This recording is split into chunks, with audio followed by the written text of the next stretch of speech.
కారంచేడు నరమేధానికి 40 ఏళ్ళు అని సదస్సుకు విచ్చేసినటువంటి ఇక్కడున్న నా బహుజన సోదరులందరికీ నా యొక్క జైభీములు తెలియజేసుకుంటున్నానండి.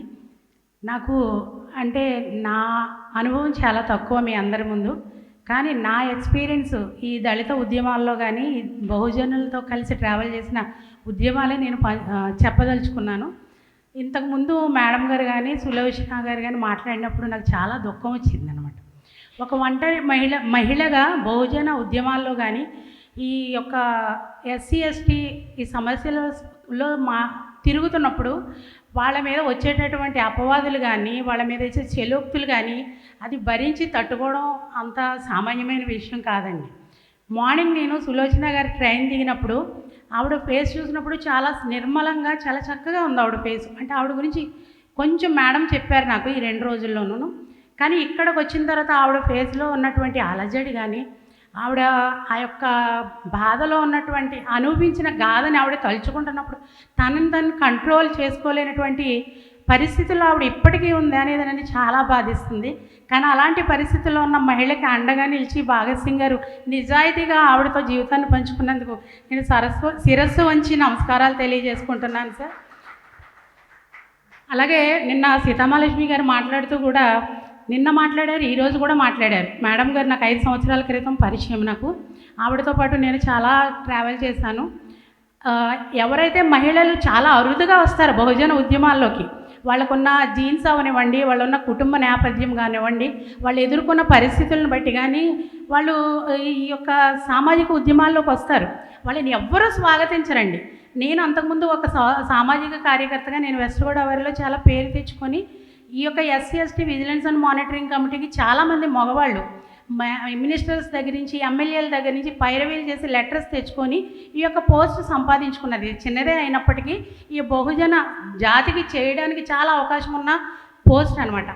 దీంట్లో నేను కొంచెం విద్యావంతురాలనయ్యి సహజంగానే నా తండ్రి ఇచ్చిన ధైర్యము, అలాగే బాబాసాహెబ్ అంబేద్కర్ ఇచ్చినటువంటి ధైర్యంతో నేను ముందుకెళ్తా ఉంటే ఎన్ని విమర్శలో ఎన్ని అపవాదులో ఒక మగవాళ్ళతో మనం ఏదైనా ట్రావెల్ చేస్తుంటే వాళ్ళతో మాట్లాడు ఇదంతా ఎవరు బయట సామాజిక వర్గాల వాళ్ళు ఎవరో చేయరండి, మన బహుజన సోదరులే చేస్తూ ఉంటారు. అలాగే ఈ యొక్క కారంచేడు నరమేధం నెత్తురు ఇంకా మాసిపోలేదు, అది ఇంకా మానిపోలేదండి. దాని యొక్క పుండు ఇంకా చెమురుస్తూనే ఉంది.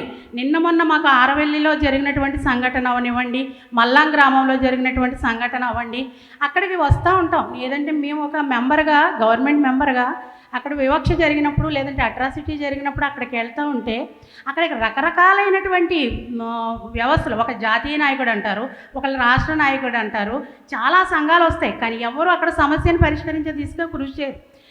వీళ్ళకే విభేదాలు. ఇంకా ఎన్ని సంవత్సరాలు అయిపోయినా 40 సంవత్సరాల క్రితమే మంచి ఒక ఐక్యత ఉందేమో మన దళితుల్లో. అక్కడ ఆ రోజున ఒక బీసీ మహిళ అయి ఉండి ఆవిడ ఇంత పోరాటం చేస్తే ఎవరైతే అక్కడ నాయకుడు జైల్లో ఉంటే అతను తీసుకొచ్చారో ఆయన రాసిన చరిత్రలో ఆవిడ లేకపోవడం చాలా సిగ్గుపడాల్సిన విషయం అనమాట, చాలా విచారించదగిన విషయం కూడా అనమాట.